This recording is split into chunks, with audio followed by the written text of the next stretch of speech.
फलां ने सैयदा पे लात मारी,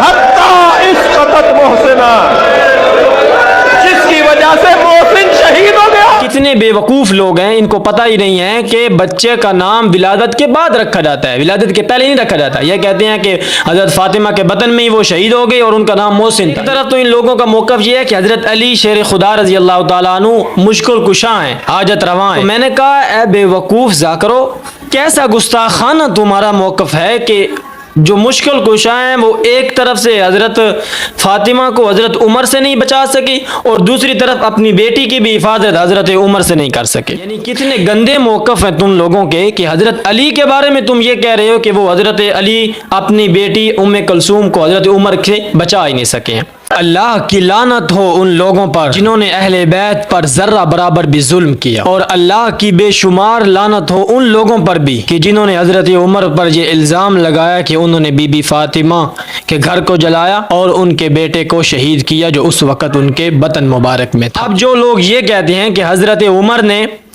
हजरत फातिमा के घर को जलाया और उनके बतन मुबारक पर लात मारी जिसकी वजह से उनके बेटे की शहादत होगी जो उस वक़्त उनके पेट में था, इन लोगों से मेरा पहला सवाल ये है कि इस वक़्त हज़रत अली किधर थे और हज़रत अली क्या कर रहे थे। मुझे इल्म है कि इसके जवाब में ये लोग क्या कहेंगे। इसके जवाब में ये लोग कहेंगे कि हज़रत अली ने खामोशी इख्तियार कर ली। अली को पहले से पता था। ये बच्चा पूछता है उस वक्त अली कहाँ थे जब दरवाज़ा गिर रहा था। अली वहीं थे, अली देख रहे थे। यही तो इम्तहान था ना अली का। फरमाते हैं या अली तलवार नहीं उठाओगे। बैठे हुए थे, खड़े हो गए, आंखों में आंसू भर के कहा कहाँ थे? मौला वहीं थे, मौला देख रहे थे। तभी तो मौला को अव्वल मजलूम कहा गया है, सबसे बड़ा मजलूम अली। तो मैंने कहा जरा रुक जाओ, ठहर जाओ। खामोशी इख्तियार नहीं की। पहला काम ये किया कि हज़रत उमर को अपनी बेटी उम्मे कुलसूम निकाह के अंदर दी।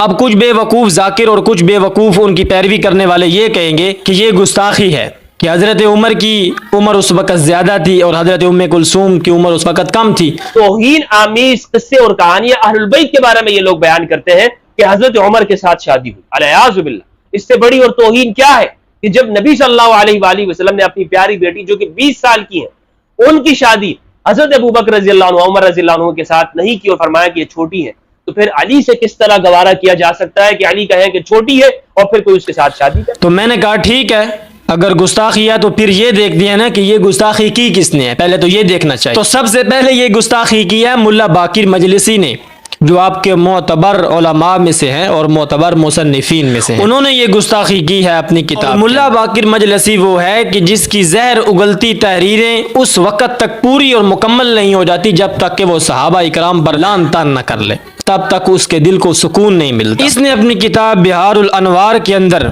जिल्द नंबर 42 सफ़ा नंबर 97 पर यह बात लिखी है कि हज़रत उमर ने हज़रत अली से रिश्ता मांगा उम्मे कुलसूम का। तो हज़रत अली ने आगे से फरमाया कि अभी तक वो छोटी है। तो इस पर हज़रत उमर ने फरमाया कि ए अली, मैं अहले बैत के साथ अपना रिश्ता जोड़ना चाहता हूँ ताकि ये रिश्ता क़यामत वाले दिन मुझे काम आए। ये बात इन्होंने और ये गुस्ताखी आपके मुताबिक ये गुस्ताखी इन्होंने अपनी किताब के अंदर की है। तो इस पर फिर हज़रत अली ने हज़रत उमर के साथ जो है वो निकाह कर दिया हज़रत उम्मे कुलसूम का। दूसरे नंबर पर शरह इब्नुल अदीद वाले ने उसने ये गुस्ताखी की है सफ़ा नंबर 106 पर और जुज़ नंबर 12 में। वो भी यही बात नकल करते हैं कि हज़रत उमर ने हज़रत अली से रिश्ता मांगा लेकिन उन्होंने फरमाया कि अभी तक वो छोटी है। तो हज़रत उमर ने फरमाया कि मैं अपना रिश्ता अहले बैत के साथ जोड़ना चाहता हूँ। फिर इसके बाद क्या हुआ? इसके बाद हज़रत अली ने हज़रत उमर के साथ हज़रत उम्मे कुलसूम का निकाह कर दिया। फिर हज़रत उमर मुहाजिरीन की मजलिस में गए और फरमाया मुझे मुबारक दो, मुझे मुबारक दो। तो सहाबा इकराम ने अर्ज़ किया कि अमीरुल मोमिनीन किस बात की मुबारक दें?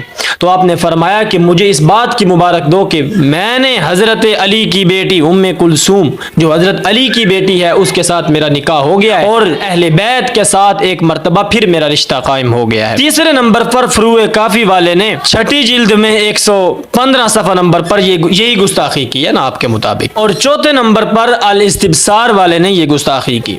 अब मैं आप लोगों से ये बात अर्ज़ करूँगा और बड़े अदब के साथ अर्ज़ करूँगा कि या तो इन मुसन्निफीन को और अपने इन उलमा को जाकर रद्दी की टोकरी में फेंक दो या फिर अपने इस गुस्ताखाना मौक़िफ़ से पीछे हटाओ। ٹھیک ہے نا, یا تو इनको जो है वो उधर फेंका हो किसी रद्दी की टोकरी के अंदर या शापर में बंद करके गटर में फेंक दो इन लोगों को. इन्होंने ये बात नकल की है और ये गुस्ताखी की है आपके मुताबिक. अच्छा, फिर ये बात करेंगे कि हजरत अली से हजरत उमर ने जबरदस्ती जो है हजरत उम्मे कुलसूम का रिश्ता ले लिया था. वैसे डूब मरना चाहिए अपने माथे के पसीने को अपनी हथेली में लेकर इन लोगों को, जिन लोगों ने इतने गंदे मौक़िफ़ बनाए. अब देखें, एक तरफ तो इन लोगों का मौक़िफ़ ये है कि हज़रत अली शेर खुदा रज़ी अल्लाह ताला अन्हु मुश्किल कुशा हैं, हाजत रवां हैं. तो मैंने कहा ए बेवकूफ़ ज़ाकरो, कैसा गुस्ताखाना तुम्हारा मौक़िफ़ है कि जो मुश्किल कुशा हैं वो एक तरफ से हज़रत फ़ातिमा को हज़रत उमर से नहीं बचा सकी और दूसरी तरफ अपनी बेटी की भी हिफाजत हज़रत उमर से नहीं कर सके. यानी कितने गंदे मौक़िफ़ हैं तुम लोगों के कि हज़रत अली के बारे में तुम ये कह रहे हो कि वो हज़रत अली अपनी बेटी उम्मे कुलसूम को हज़रत उमर से बचा ही नहीं सके हैं और कहते हैं कि छीन लिया था हज़रत उमर ने. तो ये दो बातें हैं, या तो हज़रत अली की मुश्किल कुशाई को फारिग करो या फिर ये बात मान लो कि हज़रत अली ने अपने बेटी उम्मे कुलसूम का रिश्ता हज़रत उमर फ़ारूक के साथ किया था और ये तुम्हारी किताबों से मैं साबित कर चुका हूँ. तो हज़रत अली इस पर खामोश सिर्फ नहीं रहे, एक तो हज़रत अबू बकर और हज़रत उमर का पूरे उनकी खिलाफत वाले ज़माने में, और दूसरा अपनी बेटी का रिश्ता भी उनको दिया, और तीसरा हज़रत अली ने अपने बेटों के नाम, हज़रत हुसैन ने अपने बेटों के नाम हज़रत उमर फ़ारूक और हज़रत अबू बकर के नाम पर रखे. तो मैं आपसे पूछता हूँ कि अपने बेटों के नाम दुश्मनों के नाम पर रखते हो जिन्होंने आपके बीवियों के साथ जुल्म किया हो, या अपने महबूब लोगों के नाम पर रखते हो? तो मैं इन बेवकूफ़ ज़ाकरों के बेवकूफ़ मुत्तबीन को यह बात समझाने की कोशिश कर रहा हूँ कि खुदा के लिए इन बेवकूफ़ ज़ाकरों से कुछ वक़्त निकाल कर अपनी इन किताबों को भी पढ़ लो. ये आपके उलमा ने लिखी हुई हैं, हमने नहीं लिखी हुई. तो इन उलमा को ही फारिग कर दो ना कि तुम ये क्या लिख कर गए हो अपनी किताबों के अंदर और आज तक हमें जलील कर रहे हो. अब सवाल ये होता है कि ये झूठा अफसाना इन लोगों को मिला कहाँ से? हज़रत उमर ने हज़रत फ़ातिमा का घर जला दिया. तो मैं एक ही आपको कानून बता रहा हूँ कि इसकी सारी सनदें निकाल लें. ये रवाफिज़ और शिया की किताबों में, अहले सुन्नत की किताबों में ये बात नहीं है. निकाल लें, इन सनदों के अंदर आपको एक शख्स मिलेगा जिसका नाम है अब्बान बिन अबी अय्याश. ये शख्स कौन है और ये कैसा इंसान था? क्योंकि आप सबको इल्म रखने वाले उलमा और इल्म रखने वाले लोगों को इस बात का बखूबी इल्म होगा कि हदीस की और रिवायात की जो हैसियत होती है वो सनद के एतबार से चलती है. अगर सनद में कोई ऐसा शख्स आ जाए जो कज़ाब और मतरूकुल हदीस हो तो उसकी सनद को नहीं लिया जाता. अब देखते हैं अब्बान बिन अबी अय्याश कौन है. इमाम नसाई कहते हैं मतरूकुल हदीस है, हदीस तरक कर दी गई. अबू हातिम राज़ी कहते हैं मतरूकुल हदीस और इसका हाफ़ज़ा भी जो है वो कमजोर है, मजबूत नहीं है. अली इब्नुल मदीनी कहते हैं कि ज़ईफ है. हाकिम कहते हैं मुनकरुल हदीस है. और इमाम तिरमिज़ी ने तो एक इसके बारे में जो है वो बात भी नकल किया. अबू अवाना फरमाते हैं कि हसन बसरी की जब वफ़ात हुई तो मुझे शौक हुआ कि हसन बसरी की रिवायात जो हैं वो मुझे इकट्ठी करनी चाहिए. तो अबू अवाना कहते हैं कि मेरी मुलाकात इसी अब्बान बिन अबी अय्याश से हुई, तो इसने मुझे बहुत सारी अहादीस जो हैं वो हसन बसरी से रिवायत करके सुनाई. लेकिन कहते हैं कि अबू अवाना के मैं इन हदीस को आगे बयान करना हलाल ही नहीं समझता हूँ. इस किस्म की हदीस इसने मुझे सुनाई. तो जिस बंदे का ये स्टेटस हो अब्बान बिन अबी अय्याश का, इस बंदे की रिवायात को लेकर तुम अबू बकर उमर के ऊपर तंज़ व तशनीह करते हो और उन पर इल्ज़ाम लगाते हो. ले जाओ अब्बान बिन अबी अय्याश को और जाकर गटर में फेंक दो या किसी रद्दी वाले टोकरे में फेंक दो. इन लोगों की औकात क्या है अबू बकर उमर के सामने? और एक और ताबी जो है वो इनसे मुलाकात करते हैं, बहुत सारी अहादीस इसने उनके सामने भी जिक्र की नबी अलैहिस्सलातु वस्सलाम की तरफ निस्बत करते हुए. तो वो कहते हैं कि फिर रसूलुल्लाह सल्लल्लाहु अलैहि वसल्लम ख्वाब के अंदर मुझे मिले. उन्होंने सिवाय 4-5 अहादीस के उन्होंने कहा ये तो मेरी हदीसें नहीं है जो ये लोग तुम्हें सुना रहे हैं. तो इन लोगों ने अबू बकर उमर रज़ी अल्लाह ताला अन्हु के खिलाफ जो इस तरह के प्रोपेगेंडे किए और उनके खिलाफ जो है वो अहले बैत और सहाबा इकराम को मद्दे मुकाबिल मिलाकर खड़ा कर दिया कि सहाबा इकराम और अहले बैत जो हैं ये आपस में दुश्मन थे. ये इन लोगों की कारस्तानी है, इस जैसे जितने भी हैं. इसके पास एक किताब थी अब्बान बिन अबी अय्याश के पास, और यह कहता था कि ये सुलैम बिन कैस अल हिलाली की है, हालांकि उनकी थी नहीं, ये शियान अली में से थे. तो ये रिवायतें जो हैं वो पढ़ पढ़ के लोगों को सुनाया करता था. और इसके बारे में मुहद्दिसीन की राय मैंने आपके सामने पेश कर दी. इमाम बुखारी कहते हैं कज़ाब मतरूकुल हदीस है, अली इब्नुल मदीनी कहते हैं कि ये ज़ईफ़ है, और इमाम नसाई कहते हैं कि इसका हाफ़ज़ा ही कमज़ोर है, ये ज़ईफ़ है. इसके बाद इमाम तिरमिज़ी का मैंने आपके सामने कौल नकल कर दिया. तो ये इस जैसे लोगों की आड़ लेकर और इनके पीछे छुप कर तुम अबू बकर उमर पर तंज़ व तशनीह करते हो. अब एक बात मेरी आप सुन लें कि मुसन्नफ़ इब्न अबी शैबा के अंदर जो रिवायत है जिसका सहारा लेकर ये लोग जो हैं वो अबू बकर उमर पर तंज़ व तशनीह करते हैं, वो रिवायत ये है कि हज़रत उमर एक मरतबा हज़रत फ़ातिमा के दरवाज़े पर आए اور آ کر کہنے لگی اے میرے نبی کی بیٹی، خدا کی قسم اس پوری مخلوق میں تیرا باپ مجھے سب سے زیادہ محبوب ہے اور اس کے بعد تو مجھے سب سے زیادہ محبوب ہے، لیکن اگر یہ لوگ حضرت ابو بکر کی خلافت کے خلاف مشورے تیرے گھر میں کریں گے تو میں تیرا گھر جلا کر راکھ کر دوں گا۔ اب یہ روایت مصنف ابن ابی شیبہ کے اندر آئی اور یہ تمام روافض جو ہیں اور یہ تمام ذاکرین یہ روایت پڑھیں گے، حالانکہ ان لوگوں کے علم ہی نہیں ہے کہ سند کی حیثیت کیا ہے اسلام کے اندر۔